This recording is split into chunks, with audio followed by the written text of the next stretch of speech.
Est-ce que tu te souviens de ce moment où tu as décidé de devenir prof de yoga? Tu sais, cette étincelle dans tes yeux, d'avoir enfin osé faire un truc que tu n'aurais jamais imaginé, d'avoir le courage de ça, de suivre ta passion, ton envie profonde de partager ta pratique, ce qui t'a aidé peut-être dans des moments difficiles, d'accompagner les autres vers plus de sérénité ou vers plus de choses qui te font toi-même vibrer. Et aujourd'hui, tu te retrouves parfois à 23h devant ton ordi à te demander si quelqu'un va s'inscrire à ton prochain atelier.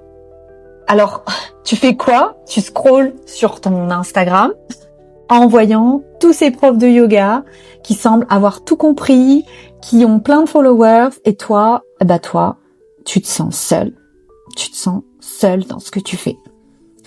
Et moi, je suis Julie. Je suis coach et business, je suis coach business et mindset pour les profs de yoga justement qui veulent développer une offre singulière, qui veulent avancer vers leur activité de cœur et surtout qui veulent kiffer leur chemin. Et aujourd'hui, on va parler de cette solitude que j'entends tout le temps.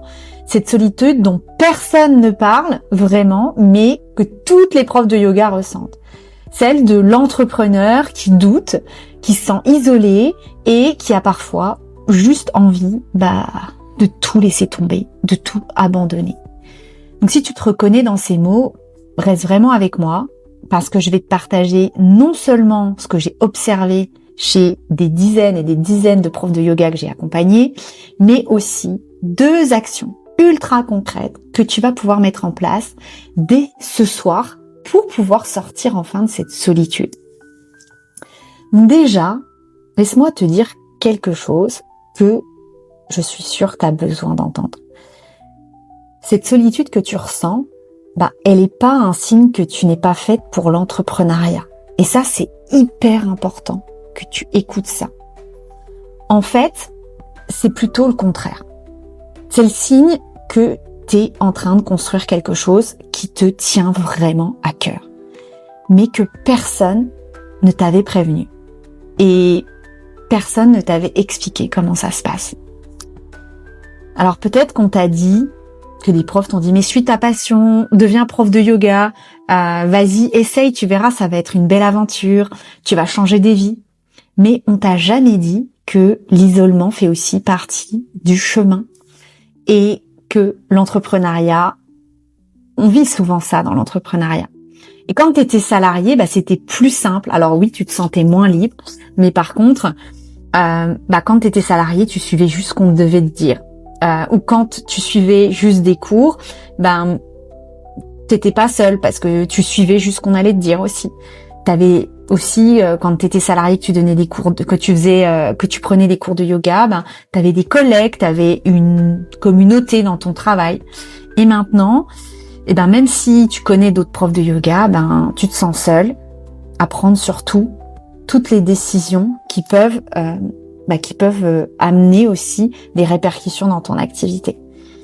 Alors t'es seul devant ton ordi, à créer peut-être ton site web, à publier des choses sans savoir vraiment si ça va marcher.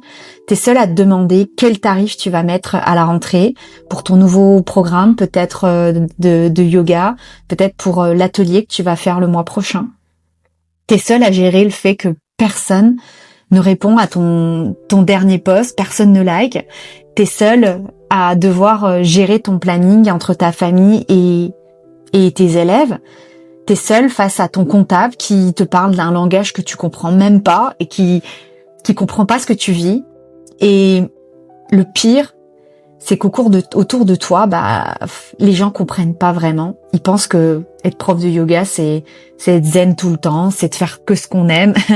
Sauf que, t'as bien compris que c'est pas que ça. Ça peut être une magnifique aventure, mais par contre, il faut savoir gérer cette solitude et t'entourer des bonnes personnes. Donc oui, ton entourage t'aime, bien sûr, mais quand tu leur parles de ton projet, tu vois bien dans leurs yeux que ils sont inquiets. Et ils vont te dire, t'es sûr que c'est vraiment viable? Ou tiens, j'ai encore vu une prof de yoga qui galère. Et tout ça, c'est des projections, c'est de l'inquiétude qui se font eux-mêmes. Et il y a aussi de l'incompréhension. Mais par exemple, peut-être que t'entends des fois, mais tu peux pas juste donner des cours comme ça un cours par semaine juste pour te faire plaisir.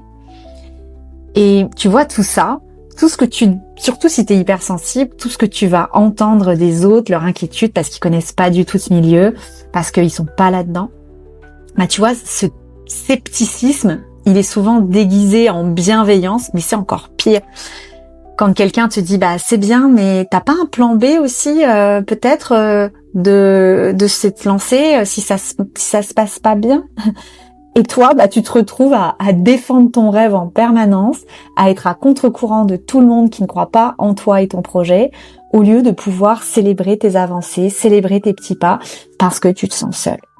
Et le pire encore, c'est que tu peux pas vraiment en parler à tes élèves, tu peux pas le faire. Tu dois être la personne solide, celle qui montre qu'elle tient ses cours, celle qui montre qu'elle arrive à gérer ses émotions, celle qui inspire confiance. Alors tu gardes tout à l'intérieur de toi. Sauf qu'à un moment, ça devient lourd de garder tout en toi. Et surtout quand tu as des moments de doute. Tu sais, ces moments-là où quand ton atelier est annulé parce que t'as pas eu assez d'inscriptions, quand tu vois une autre prof proposer exactement ce que tu voulais lancer et que tu te sens mais en colère pas possible, quand tu vois à nouveau une nouvelle prof qui arrive dans ta ville, ou quand même tu calcules ton revenu du mois et que tu réalises que tu gagnes moins qu'un SMIC avec toutes les heures que tu fais à préparer tes cours, à t'entraîner, à créer des choses qui sont pour tes élèves, et quand tu te demandes si tu devrais juste pas arrêter et retourner à un vrai travail, même si ça te faisait pas du tout plaisir et qu'au final tu te sentais enfermé, mais aujourd'hui tu doutes. Donc souvent dans ces moments-là, moi je les ai vécus, t'as les larmes qui te montent aux yeux et c'est normal. Moi aussi j'ai vu des profs de yoga extraordinaires pleurer pendant nos sessions de coaching et j'en vois encore régulièrement. Des filles brillantes, talentueuses, qui transforment des vies, qui ont énormément de talent, qui ont un parcours merveilleux, mais qui se sentent complètement seules avant de travailler avec moi. Et qui se sentent complètement perdues aussi dans leur business parce qu'elles écoutent tout et n'importe quoi et elles savent plus par où commencer. Et tu sais ce qui les a sauvées? C'est pas une stratégie marketing miracle ou une formation en ligne 100% passive où t'as juste à écouter des modules. Non, c'est pas un nouvel outil non plus. C'est d'avoir compris une chose qui est fondamentale. L'accompagnement. L'accompagnement, c'est pas un luxe. Savoir trouver quelqu'un qui t'accompagne dans ce parcours, c'est une nécessité entrepreneuriale. Et tout le monde, je n'ai jamais vu aucun entrepreneur qui réussissait ne pas se faire accompagner. Et je dis pas ça parce que je suis coach, mais parce que moi-même je l'ai vécu. J'ai galéré pendant 2 ans dans mes émotions, dans mon anxiété, dans mes troubles physiques musculaires, dans ma fatigue, dans les doutes que j'avais parce que mon entourage ne me soutenait pas. Donc je le dis parce que j'ai observé une différence complètement radicale pour moi-même et pour mes clientes entre les profs qui abandonnent, celles qui pensent qu'elles doivent tout comprendre toutes seules, qu'elles ont honte de demander de l'aide parce que elles sont profs de yoga et qu'elles n'ont pas besoin d'aide, celles qui croient que réussir seules les rendront plus fortes, celles qui s'épuisent aussi à tout apprendre sur YouTube et Google, mais qui au final ne réussissent rien parce qu'elles n'ont aucune stratégie personnalisée à leur personnalité et à leur niveau. Donc ça, c'est les profs qui, pour moi, échoueront dans les prochains mois et les prochaines années. Et la différence des profs qui réussissent. Moi, j'appelle ça des personnes coachables, des personnes qui sont ouvertes d'esprit, des personnes qui ont envie d'apprendre, d'avancer. C'est celles qui s'entourent très rapidement, qui sont pas en train de se poser 36 000 questions. Elles se disent, je veux aller, j'en ai marre d'user mon énergie là-dessus, je veux être aidée, je veux être soutenue parce que j'irai plus loin. Elles rejoignent des entrepreneurs, des accompagnements d'entrepreneurs. Elles comprennent que la force, c'est de savoir demander du soutien, de l'aide. Et tu vois, quand t'es prof de yoga, tu sais bien que tes élèves progressent mieux avec toi. Et tu sais que c'est beaucoup mieux que de suivre des vidéos YouTube. Personne n'arrive à vraiment se discipliner sur des vidéos YouTube. Alors arrête de penser que c'est ça qui te donne de la concurrence. Mais va travailler sur ta stratégie. C'est exactement pareil de se faire accompagner que ce que tu vois sur YouTube et ce que tu penses de ce que tu fais par rapport à ce qu'il y a sur YouTube. C'est exactement pareil dans ton business. Ce que l'accompagnement change vraiment, c'est que, ok, tu réinventes pas la roue. Quelqu'un qui est déjà passé par là, qui a déjà fait l'expérience que tu as fait, peut te faire gagner 6 mois, 1 an, voire même 3 années d'évolution, de stratégie, de structure.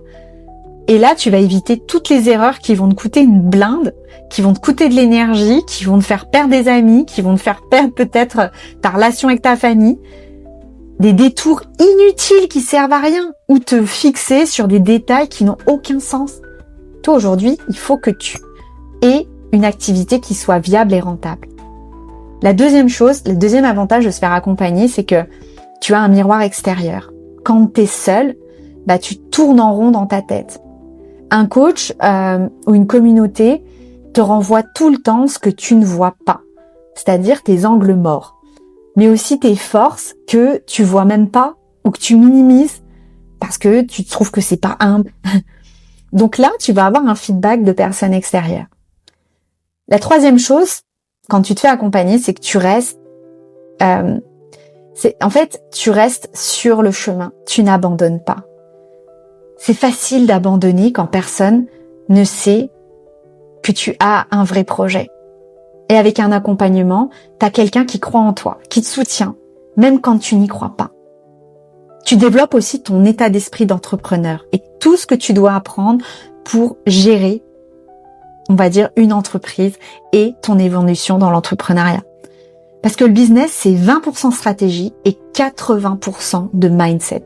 Et ça, je l'ai vu, ça fait 2 ans et demi que j'accompagne des profs de yoga et il y a 20% de technique et il y a 80% de blocage qu'elles se mettent elles-mêmes. Le mindset, c'est d'entrepreneuriat, c'est hyper important. Et ça s'apprend pas dans les livres, ça s'apprend pas dans des formations passives. Ça se vit en coaching.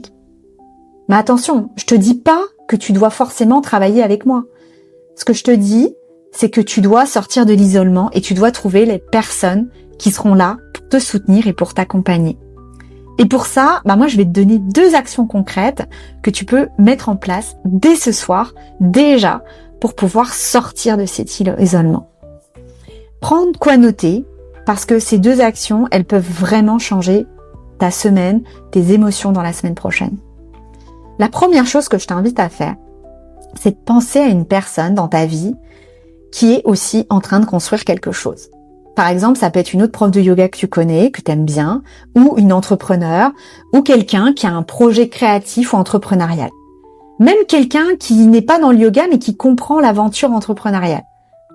Tu vas lui envoyer un message. Et tu vas lui écrire, salut, salut Jessica, je me suis rendu compte qu'on est toutes les deux en train de construire nos projets et que c'est parfois difficile de rester motivée seule. Ça te dit qu'on se fasse un petit point hebdo de 20 minutes pour partager nos avancées et se soutenir. Rien de formel, juste un moment pour sortir de la solitude entrepreneuriale. Juste envoyer ce message. Tu vas fixer un rendez-vous avec cette personne et le même jour, la même heure chaque semaine. Par exemple, le lundi à 9h avant ta semaine. Ou une visio de 20 minutes même. Et ce que tu vas faire pendant ces 20 minutes, tu vas mettre 7 minutes chacune pour partager vos semaines. Ça peut être vos victoires, les difficultés que vous rencontrez. 6 minutes peut-être pour vous donner des pistes ou juste vous écouter en sororité. Et pourquoi ça marche cette méthode si aujourd'hui tu te sens encore pas prête, en tout cas tu sens que tu as besoin d'abord de ça avant de te faire accompagner. Ce binôme déjà il va devenir une encre pour toi. La personne qui sait que ce que tu traverses, qui comprend parce qu'elle est dans la même phase que toi, déjà tu vas te sentir moins seule. Tu n'auras plus besoin d'expliquer, de te justifier à des gens qui ne connaissent rien du tout de ce monde et tu auras quelqu'un qui te comprend. Et dans les moments de doute, tu sauras que dans 5 jours, tu auras ce point avec cette personne où tu vas pouvoir te déposer ce que tu portes aujourd'hui. Moi, j'ai vu des profs de yoga pouvoir faire des petites étapes, des petits pas. C'est sûr que ça n'a pas construit leur business parce que ça va beaucoup plus en profondeur. Il faut vraiment que tu t'aides d'une professionnelle pour ça. Mais de se sentir déjà émotionnellement mieux à se soutenir avec un binôme. Tu vois, c'est simple, c'est gratuit et c'est super puissant. La deuxième clé, ce que je t'inviterais à faire, c'est de créer ton rituel de sortie de doute. J'aime bien dire ça. Celui-là, tu vas le mettre en place dès ce soir. Il n'y a pas d'excuse, c'est pas toujours à reporter. Vraiment, je t'invite à le mettre en place dès ce soir. Donc c'est quoi? Quand le doute arrive, et il arrivera, il arrive toujours, tu dois avoir un protocole. Sinon, tu vas juste ruminer et spiraler en permanence et dans tes boucles de doute, de doute. Donc là, je te donne un rituel en 3 étapes. Tu n'es pas obligé de passer super longtemps là-dessus. 10-15 minutes max, ça peut te suffire. Déjà, je sais pas si tu as un journal, mais je t'invite vraiment à avoir un carnet. Parfois, c'est très intéressant de travailler sur l'écriture. Moi, avec mes clientes, on travaille beaucoup sur des exercices ultra efficaces et ultra pratiques sur l'écriture. Et déjà, poser ce que tu doutes. Par exemple, le doute que j'ai, c'est et de pouvoir sortir des choses sans filtre, vraiment. Cherche pas de solution, mais juste dépose ce que tu doutes. Ensuite, tu vas ouvrir une page vraiment de tout ce que tu as déjà fait, des personnes que tu as aidées ou toutes les victoires que tu as fait ces derniers mois ou ces dernières années. Tu vas lire 3 de ces témoignages, ces avis, même des toutes petites choses, te reconnecter à 3 choses hyper importantes qui t'ont donné de l'énergie, qui t'ont dit mais qu'est-ce que ça me fait du bien de faire ce métier. Par exemple, ça peut être un élève qui t'a remercié, un cours que t'as senti, tu étais vraiment à ta place. Et avec tout ça, tu vas voir que ça va vraiment te permettre de revenir à une énergie un peu plus haute. Et ensuite, tu vas choisir la plus petite action qui te reconnecte à pourquoi tu fais ça. Par exemple, envoyer un message à une élève ou à un groupe que tu as sur WhatsApp de tes élèves, ou écrire 3 lignes de ton prochain contenu qui va t'amener vraiment à transmettre quelque chose qui te tient à cœur. Ou regarder 5 minutes une vidéo inspirante d'ici, de tout ce que je te transmets. Peut-être même faire des pratiques, des salutations au soleil ou des choses qui vont te redonner du dynamisme. Ce rituel vraiment fait ces 3 choses. Qu'est-ce que ça va faire? Ça va te permettre de reconnaître le doute au lieu de le nier, d'être face à ce doute et d'en avoir conscience. Ça va te reconnecter aussi à ta légitimité, de dire que tout n'est pas pourri, mais au contraire, il y a plein de gens qui attendent de toi. Et ça va te remettre en mouvement ensuite avec ton corps et les actions que tu vas mettre en place. Tu vois, ces 2 actions déjà, c'est sûr qu'elles vont pas résoudre tous tes problèmes, mais elles vont déjà te sortir de cette phase d'isolement qui, moi, ce que je veux surtout pas, c'est que tu abandonnes ton projet. Donc, ça va te sortir du blocage et crois-moi, c'est exactement ce dont tu as besoin pour ne pas abandonner. Donc vraiment, voilà où on en est. Tu as compris que la solitude entrepreneuriale, c'est normal, ça fait partie des épreuves que les entrepreneurs peuvent vivre quand ils se font pas accompagner, mais c'est pas une fatalité. Et tu as 2 actions concrètes à mettre en place cette semaine, justement, c'est de trouver quelqu'un, une amie pour discuter, et aussi de pouvoir te mettre à écrire des choses qui vont te reconnecter, te remonter en énergie. Donc vraiment, moi je vais te dire quelque chose d'important. Si en ce moment tu doutes, si tu te sens seul, si tu as l'impression que tu as un potentiel énorme mais que tu n'arrives jamais à avancer, tu n'arrives jamais à finir tous les projets que tu as envie de mener, je veux que tu saches que c'est pas un signe que tu dois abandonner. C'est hyper important de te dire ça. C'est surtout le signe que tu es en train de devenir une version de toi que tu n'as jamais été. Et ce passage, cette nouvelle identité, il va falloir que tu te fasses soutenir dans ce parcours. C'est inconfortable, je sais, mais c'est normal et c'est plutôt bon signe. Ça veut dire que tu es en train de faire changer des choses dans ta vie. Mais tu sais ce qui est pas normal aujourd'hui, c'est de se traverser tout ça toute seule. Et ça, c'est vraiment pas normal. Toutes les profs de yoga qui réussissent aujourd'hui à créer leur offre, leurs ateliers, leurs retraites et à réussir ce qu'elles font, à développer un business, une activité qui leur ressemble, à impacter vraiment leurs élèves, elles l'ont jamais fait seules. Et ça, arrête ce fantasme. Personne n'arrive tout seul. elles ont été aidées, elles ont demandé de l'aide, elles se fait accompagner, elles ont investi dans leur développement, elles ont accepté aussi d'être accompagnées et de changer leur façon de penser. Et aujourd'hui, je veux vraiment t'inviter à faire pareil si tu veux développer une activité qui soit viable et rentable et que tu vas pouvoir faire grandir dans les prochains mois et les prochaines années.